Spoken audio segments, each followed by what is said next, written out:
உங்களை நினச்சிட்டு இருக்கவங்க கிட்ட இருந்து வரக்கூடிய ஒரு சேனலைஸ்டு ரீடிங் இது. நீங்கள் நோ கான்டாக்ட்ஸில் இருக்கலாம், பிரேக்கப்பில் இருக்கலாம், க்ளோஷர் இல்லாமல் இருக்கலாம். என்ன சிச்சுவேஷனாக இருந்தாலும் உங்கள் பர்சன் உங்கள்கிட்ட சொல்ல விரும்புகிற ஒரு விஷயத்தை தான் நம்ம இப்போ டேரட்டில் யூனிவர்ஸ் கிட்ட கேட்டு சேனலைஸ்டாக பண்ணிகிட்ருக்கோம். இந்த எனர்ஜியோட கனெக்ட் ஆகிறதுக்கு உங்கள் பர்சனோட நேமை கமெண்ட் செஷனில் கமெண்ட் பண்ணிவிட்டு இந்த ரீடிங்கோட எனர்ஜியோட கனெக்ட் ஆகிக்கோங்க. இது ரொம்ப ஒரு பாசிட்டிவான ரீடிங்காக இருக்கணும்னு சொல்லி நானும் நம்பி இந்த ரீடிங்கில் நம்ம கான்சென்ட்ரேட் பண்ணலாம்.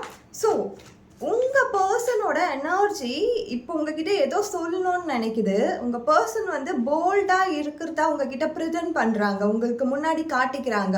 ஆனால் டீப் இன்சைட் அவங்க வந்து உங்களை மிஸ் பண்ணிட்டு இருக்காங்க. அவங்க மேலே இருக்க ஒரு ஈகோ, அதாவது அவங்கக்கிட்ட இருக்க தப்பை வந்து அவங்க ஒத்துக்க மாட்டேன்றாங்க.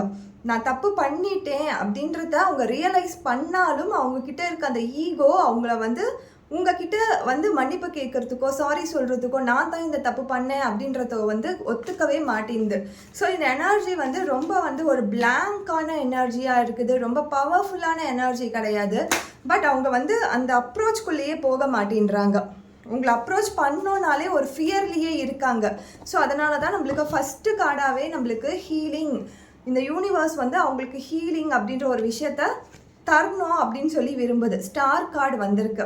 ஸோ இந்த ஸ்டார் கார்டு ரெப்ரசன்ட் பண்ணுறதே ஒரு ஹீலிங்கை தான். அவங்களுக்குள்ள அந்த ட்ராமடைஸ்டு அவங்களே பண்ணிக்கிறாங்க. அந்த ட்ராமடைஸ்டை நீங்கள் போய் அவங்கள வந்து என்னை ஏன் இப்படி பண்ணிட்டேன், என்னை ஏன் இப்படி செஞ்சுட்டேன்னு கேட்குறத தவிர்க்கிறத விட அவங்களுக்குள்ளேயே அவங்க அந்த கேள்விகளை கேட்டுட்டு இருக்காங்க. ஒரு விதமான டில்யூஷன் மைண்ட் செட்டில் இருக்காங்க, மெஸ்ஸி மைண்ட் செட்டில் இருக்காங்க. அவங்களுக்கு அந்த அளவுக்கு வந்து இன்னும் கிளாரிட்டியான ஓகே நம்ம தப்பு பண்ணிட்டோன்ற அந்த விஷயம் அவங்களுக்கு புரிஞ்சாலும் இதை பண்ணாதான் அதுக்கு ஒரு தீர்வு வரும் அப்படின்ற அந்த எண்ணத்துக்குள்ளேயே போகாமல் இருக்காங்க.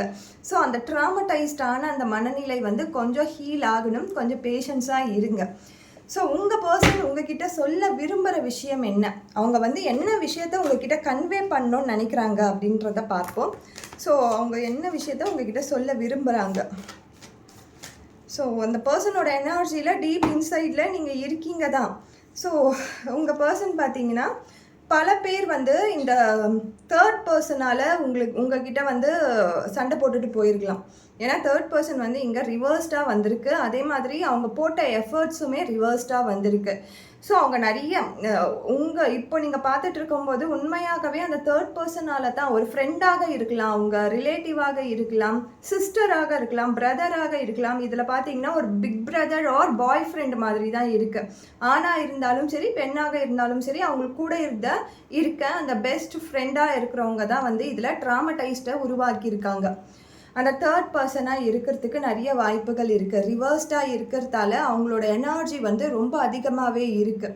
ஸோ இந்த சூழ்நிலையில் தான் அவங்க வந்து உங்ககிட்ட வந்து ஒரு சண்டை போட்டிருப்பாங்க, கம்யூனிகேஷன் பிரேக்கப்ஸ் நடந்திருக்கும், கம்யூனிகேஷனே ஃபர்தராக இல்லாமல் போயிருக்கோம், இந்த மாதிரி சூழ்நிலைலாம் உருவாகியிருக்கும். ஸோ அந்த விஷயத்த உங்ககிட்ட அவங்களால கன்வே பண்ணவே முடியாது. ஏன்னா அந்த பர்சன் பார்த்தீங்கன்னா உங்கள் பர்சனுக்கு, நீங்கள் லவ் பண்ணுற பர்சனுக்கு வந்து ரொம்ப நெருக்கமானவங்க, ரொம்ப உணர்வு பூர்வமாக மதிப்பு கொடுக்குறவங்க, ஒரு வேலிடேட் கொடுக்கக்கூடிய ஒரு பர்சனாக இருக்காங்க. நீங்கள் வரத்துக்கு முன்னாடியே அந்த ஃப்ரெண்ட்ஷிப் அப்படின்ற ஒரு விஷயம் அவங்களுக்குள்ளே இருந்திருக்கலாம். ஸோ இதெல்லாமே காரணம் காட்டி தான் உங்ககிட்ட ஓப்பன் அப் ஆகி இவங்க தான் இப்படி உங்களை பற்றி சொன்னாங்க அப்படின்ற அந்த சூழ்நிலைக்குள்ளே அவங்க கொண்டு போகாமல் உங்களை விலக்கி வச்சுருப்பாங்க. ஆனால் டீப் இன்சைட் பார்த்தீங்கன்னா அவங்க பேலன்ஸ் பண்ண முடியாமல் தவிக்கிறாங்க. நிறைய எஃபர்ட் உங்ககிட்டேயும் அவங்க போடுறாங்க, அவங்கக்கிட்டேயும் அவங்க போடுறாங்க. ஸோ அந்த இடத்துல தான் அவங்க வந்து ரொம்ப டில்யூடான ட்ராமடைஸ்டான மனநிலைக்குள்ளே போயிட்டு இருக்காங்க. ஏன்னா ஒரு பர்சனால் ஒரு பார்ட்டை தான் ஹேண்டில் பண்ண முடியும், ஒரு ரிலேஷன்ஷிப்பை தான் ஹேண்டில் பண்ண முடியும். ஆனால் இந்த பர்சன், உங்கள் பர்டிகுலர் பர்சன் வந்து ரெண்டு பக்கமும் அவங்க வந்து ஹேண்டில் பண்ணிகிட்டு இருக்காங்க.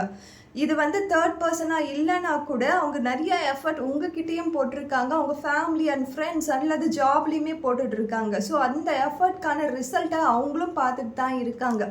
ஆனால் உங்கள் கூட இருக்க அந்த லவ் அண்ட் ரிலேஷன்ஷிப்பை அவங்க லாங் டேர்மாக அந்த ஃபேமிலியாக 10 ஆஃப் கப்ஸாக கொண்டு வரதுக்கான வாய்ப்பு இருக்கா அப்படின்னு தான் பார்த்துட்டு இருக்காங்க. உங்ககிட்ட சொல்லணும், எனக்கு இவ்வளோ கஷ்டம் இருக்குது, நான் இவ்வளோ ட்ராமடைஸ்ட் ஆகியிருக்கேன், நான் என்னை புரிஞ்சுக்கணவங்க யாருமே இல்லை அப்படின்ற விஷயத்தை உங்ககிட்ட கன்வே பண்ணணும்னு நினைக்கிறாங்க.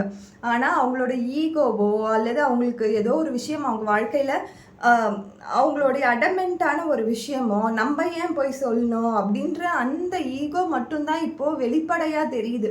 அந்த வெளிப்படையாக தெரிகிற ஈகோ அவங்க ரியலைஸ் பண்ணுறாங்க. உண்மையாகவே இது வந்து ஒரு அவங்க ரியலைஸ் பண்ணி யோசித்து வந்த ஒரு எனர்ஜி சேனலைஸ் தான். ஸோ அந்த பர்சன் வந்து ரியலைஸ் பண்ணுறாங்க. பட் அந்த ரியலைஸ்லேருந்து அவங்க ரிலாக்ஸ்ட் ஆகி அந்த ட்ராமடைஸ்லேருந்து வெளியில் வந்து உங்ககிட்ட அப்ரோச் பண்ணுறதுக்கு அவங்களுக்கு பயமாக இருக்குது. ஏன்னா இவங்க 2 பேர் பக்கமும் பார்க்குறாங்க. உங்கள் பக்கமும் இருக்குது, அந்த தேர்ட் பர்சன் கிட்டையும் இருக்குது. ஸோ இந்த 2 பேர் பக்கமும் பார்க்கும்போது அந்த தேர்ட் பர்சனுக்கு நிறைய இம்பார்ட்டன்ஸ் கொடுக்குற மாதிரி தான் இந்த கார்ட்ஸில் இருக்குது நம்மளுக்கு. ஸோ அதனால தான் இந்த எனர்ஜியில் பார்த்திங்கன்னா நிறைய பேர் இருக்காங்க. நிறைய எனர்ஜிஸ் வந்து அக்குமுலேட் ஆகிருக்கு. இதில் நீங்களும் இருக்கீங்க, தேர்ட் பர்சனும் இருக்காங்க. அதை தவிர்த்து அவங்களுடைய ஃபினான்ஷியல் இண்டிபெண்டன்ஸையும் இருக்குது, ஃபினான்ஸும் இதில் வந்து இன்வால்வ் ஆகியிருக்கு. ஸோ இதில் பார்க்கும்போது நம்மளுக்கு நிறைய விஷயங்கள் தெரிய வருது. இந்த உங்கள் பர்சனோட எனர்ஜியை நம்ம மறுபடியும் செக் பண்ணலாம். ஸோ உங்களுக்கு அவங்க ப்ரியாரிட்டைஸ் பண்ணுறது ரொம்ப கம்மியாக இருக்குது. அவங்களுடைய தப்பு அவங்களுக்கு உணர்ந்தாலும் ஆனால் அந்த உணரக்கூடிய விஷயத்த அவங்க வந்து கன்வே பண்ணாமல் இருக்காங்க.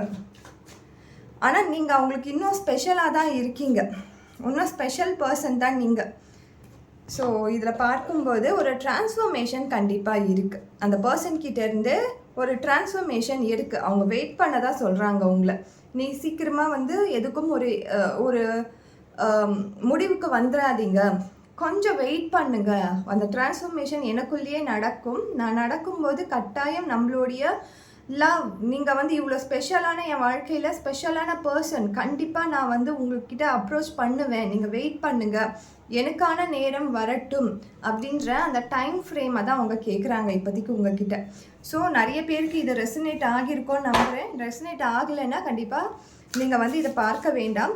ஸோ உங்கள் பர்சன் வந்து உங்ககிட்ட கேட்கணும்னு நினைக்கிறது, நீங்கள் அவங்களுக்கு ஸ்பெஷலான பர்சன் தான், ஆனால் எனக்கு இப்போதைக்கு கொஞ்சம் டைம் கொடுங்க, எனக்குள்ளே இருக்க அந்த ட்ராமடைஸ்டு, நான் என்கிட்ட இருக்க அந்த ஈகோஸ் எல்லாமே சப்ரஸ் ஆகிற வரைக்கும் கொஞ்சம் வெயிட் பண்ணுங்க அப்படின்னு சொல்கிறாங்க. இந்த யூனிவர்ஸ் கொடுக்கக்கூடிய கிளியரன்ஸ் என்ன வருதுன்னு பார்க்கலாம். ஸோ மைண்டை வந்து கொஞ்சம் ஃப்ரீ பண்ணிக்கோங்க. நீங்கள் ஓவர் திங்கிங் பண்ணாதீங்க. உங்கள் பர்சனை பற்றி நீங்கள் ஓவர் திங்கிங் பண்ணாதீங்க. கொஞ்சம் காமாக சட்டிலாக இருங்க. எல்லா பாசிட்டிவ் சேஞ்சஸும் கட்டாயம் நிகழும். கட்டாயம் திரும்பவும் உங்கள் பர்சன் உங்கள் கூட வருவாங்க, உங்கள் கூட திரும்பவும் பேசுவாங்க, உங்கள் கூட திரும்பவும் அந்த லவ் எனர்ஜியை அவங்க கன்வே பண்ணுவாங்க. ஸோ இப்போதைக்கு நீங்கள் அவங்களுக்கு கொஞ்சம் டைம் கொடுத்து விலகி இருங்க. இத்தனை வருஷம் ஆயிடுச்சு, இத்தனை மாதம் ஆயிடுச்சு, திரும்பி வருவாங்களா அப்படின்னு டவுட்டோடு கேட்டிங்கன்னா கட்டாயம் நீங்கள் உங்கள் மைண்ட் செட்டில் எதை ஃபிக்ஸ் பண்ணுறீங்களோ அது மட்டும்தான் நடக்கும். உங்களுடைய லவ் அண்ட் ரிலேஷன்ஷிப்பில் க்ளோஷராக லவ் ஏஞ்சல்ஸ் என்ன மாதிரியான பிளெஸ்ஸிங்ஸ் கொடுக்குறாங்க நம்ம பார்க்கலாம். ஸோ இது வரைக்கும் நீங்கள் பார்த்துட்டு இருந்தீங்கன்னா பிளெஸ்ஸிங் அப்படின்னு சொல்லி கமெண்ட் செஷனில் கமெண்ட் பண்ணிவிட்டு இந்த எனர்ஜியோட கனெக்ட் ஆகிக்கோங்க. இது ரொம்ப நல்லா ஃப்ரீ ஃப்ளோவிங்கான எனர்ஜியாக இருக்குது. ஸோ உங்கள் பர்சன்கிட்ட எந்த ஒரு ஒளிவு மறைவும் இல்லை. அவங்க ட்ரூத் உண்மையான ஒரு மனநிலையில் தான் இருக்காங்க. ஸோ அந்த எஃபர்ட்ஸ்ன்றது கொஞ்சம் தேவைப்படுது. 2 பேர்கிட்ட இருந்தும் அந்த எஃபர்ட்ஸ் தேவைப்படுது. ஸோ உங்கள் பர்சன் லவ் எனர்ஜியில் என்ன வருது இதுலேயும் பார்த்தீங்கன்னா டிவைன் டைமிங். உங்கள் எக்ஸை பற்றி இப்போ நீங்கள் பார்த்துட்ருக்கீங்கன்னா கட்டாயம் அவங்க நோ கான்டாக்ட்ஸில் இருப்பாங்க, அல்லது ஏதோ ஒரு விஷயத்தில் இருப்பீங்க இல்லையா. ஸோ அந்த டிவைன் டைமிங் உங்கள் 2 பேருக்குமே தேவைப்படுது. அந்த டைமிங்கை கொடுங்க. அவங்க வேலையை பாருங்கள். கட்டாயம் காலம் எல்லாத்தையும் சரி பண்ணும், நேரம் எல்லாத்தையும் சரி பண்ணும். யார் மேலே தப்பு, யார் தப்பு பண்ணா, யார் வந்து இது மாதிரி பண்ணா அப்படின்ற அந்த கன்ஃபியூஷனுக்குள்ளே போய் ஓவர் திங்கிங் பண்ணாமல் உங்கள் பர்சன் மேலே 100% பிலீஃப் வைங்க. என் பர்சன் உண்மையாகவே என்னை நேசிச்சிருக்காங்க, எங்கள் காதல் உண்மையானது. அது தேர்ட் பர்சன் வந்து அழிக்கணுன்னாலும் சரி, தேர்ட் பர்சனால் அழியணுன்னாலும் சரி, அது முடியாது, நடக்காது அப்படின்ற அந்த பிலீஃப் மேனிஃபெஸ்டேஷனுக்குள்ளே வாங்க. கண்டிப்பாக இந்த டிவைன் டைமிங்கில் எல்லாமே நல்லதாகவே நடக்கும். உண்மையாகவே உங்கள் பர்சன் வந்து ஒரு லைட் வெயிட்டடான பர்சனாக தான் இருக்காங்க. இந்த சென்ஸ் அவங்களுக்குள்ள எந்த ஒரு நெகட்டிவான இமோஷன்ஸும் இல்லை. நெகட்டிவாக உங்களை ஏமாற்றணும், உங்களை வந்து காயப்படுத்தணுன்ற எண்ணம் கிடையாது. பட் அந்த சிச்சுவேஷன் வந்து அவங்களுக்கு ஃபேவரபுளாக இல்லை. மேபி அவங்க வந்து அந்த சிச்சுவேஷனுக்கு ஏற்றாற்போல் தன்னை மோல்டு பண்ணிக்கிற பர்சனாக இருக்கலாம். அந்த எப்படி சொல்கிறது, அந்த கேமஃபில்லா கேமமில் அப்படின்னு சொல்லுவோம் இல்லையா, அந்த பச்சோந்தி மாதிரி அந்த மாதிரி கேரக்டராக இருக்கக்கூடிய ஒரு பர்சனாக இருக்கிறதுக்கு நிறைய வாய்ப்பு இருக்குது. தன்னைத்தானே இன்னொருத்தவங்களுக்காக மாற்றிக்கிட்டே இருப்பாங்க. அவங்களுக்கு நிலையான தன்மையே இருக்காது. ஸோ அதனால தான் நீங்கள் இப்போ சஃபர் ஆகிட்டு இருக்கீங்க. ஸோ கொஞ்சம் வெயிட் பண்ணுங்கள். இந்த டிவைன் டைமிங் என்பது கண்டிப்பாக 2 பேருக்குமே ஹீலிங்க்கு தேவைப்படுது. இது எல்லாமே முடியட்டும். எல்லாமே நல்லதாகவே முடியும். உங்களுக்கு பாசிட்டிவ் சேஞ்ச் கட்டாயம் வரும். அதர் வரைக்கும் கொஞ்சம் சட்டிலாக காமாக இருங்க. Thank you so much. இனியோட க்ளோஷருக்கு நம்ம வந்துட்டோம். வேறு ஒரு ரீடிங் உங்களுக்கு தேவைப்படுது, வேறு ஒரு எனர்ஜியில் உங்களுக்கு ரீடிங் பார்க்கணுன்னாலும் கமெண்ட் செஷனில் கமெண்ட் பண்ணுங்கள். நம்ம அந்த கொஸ்டின்ஸ்க்கு நம்ம ரீடிங் எடுத்து பார்ப்போம். Thank you so much.